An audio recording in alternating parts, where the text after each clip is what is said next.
राम जी के चरित्र से अगर मैं आपसे पूछूं, क्योंकि आप खुद अध्यात्म से इतने करीब से जुड़े हुए हैं, आपको एक सिद्धि प्राप्त है, तो एक आम आदमी के लिए मैं चाहती हूँ कि ज़रा राम के मायनों को थोड़ा आगे जाके हम समझें।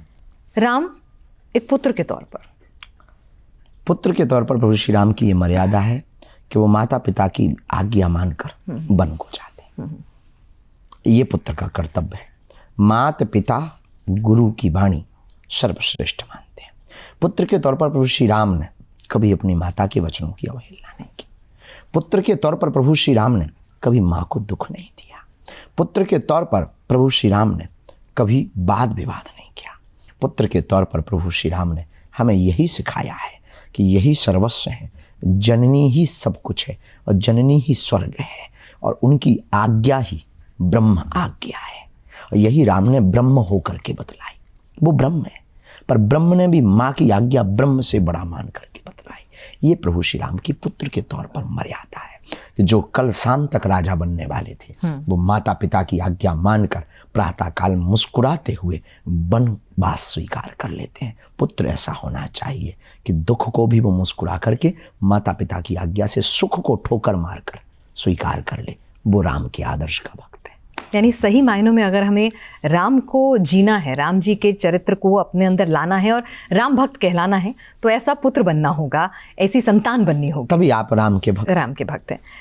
राम एक तारनहार के तौर पर, राम तारनहार के तौर पर अवगुण नहीं दिखते।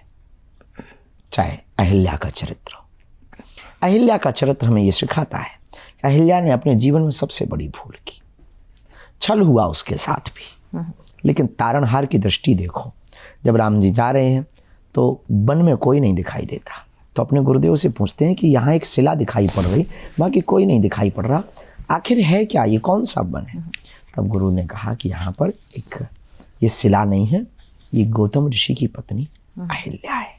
पति के श्राप बस के कारण उसने ये देह धारण की है। राम जी कहते हैं हमें क्या आज्ञा है, चरण कमल रज चाहती, वो चरण कमल रज चाहती। और तो राम जी ने कहा कि हमारे चरणों की रज वो ऋषि पत्नी है। तब फिर भगवान गुरुदेव भगवान कहते हैं राम जी से, राम तुम केवल राजकुमार नहीं या क्षत्रिय नहीं हो, तुम पृथ्वी पर तारनहार हो, तुम ब्रह्म हो, पूर्ण परब्रह्म हो, और तुम इसके अवगुणों को चित्त में ना रख करके इसको अपनी चरण रज दे दो। और जैसे ही प्रभु श्री राम ने चरण उठाया, हवा का वेग चला। राम जी इतने मर्यादित हैं, चरण स्त्री के ऊपर नहीं रखा।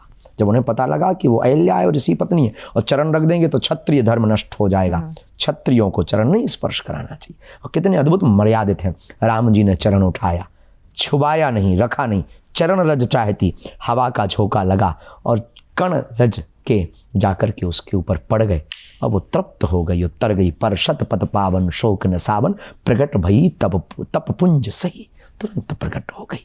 ये राम की तारनहार की दृष्टि है। प्रभु जी मेरे अवगुण चित्त न धरियो।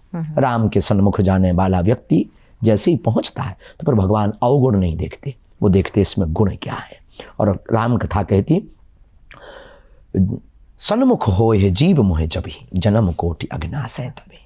जब राम जी के सन्मुख कोई भी जाता है फिर उनके सामने जाते ही करोड़ जन्मों के पाप नष्ट हो जाते। ये तारनहार की भूमिका है। कलयुग में ऐसे लोगों को बहुत ज़रूरत पड़ेगी तारनहार की। तो अगर इसके बाद आगे बढ़ें, एक मुद्दा जो आपके भी दिल के बहुत करीब रहता है, समाज सुधारक के तौर पर, जात पात को हटाने के तौर पर, प्रभु श्री राम को उस दृष्टि से आप कैसे देखते? बहुत ऊंचे, ये उनसे ही हमने सीखा है। वो सबरी के जूठे बेर खाते, वो केवट को गले लगाते, वो निषाद राज को मित्र बनाते, वो नर होकर वानरों से मित्रता करते, वानरों के राजा सुग्रीव से मित्रता करते, वानरा नाम धीसम हनुमान जी को अपना प्रिय मानते। यह सबसे बड़ी भूमिका हनुमान जी की समाज में एक सामंजस्य स्थापित करने की भूमिका है। प्रभु श्री राम ने यही दुनिया को बतला करके कहा, नर अपने नर से मित्रता करेगा, पर उन्होंने वानर से मित्रता की, वानरों को अपना बनाया और वानरों को अपने काम में लगाया। यह प्रभु श्री राम की अद्भुत लीला है। और शबरी के तो झूठे बेर खाए। मानो राम जी कहना चाहते हो, जातियां हैं, जातिवाद नहीं।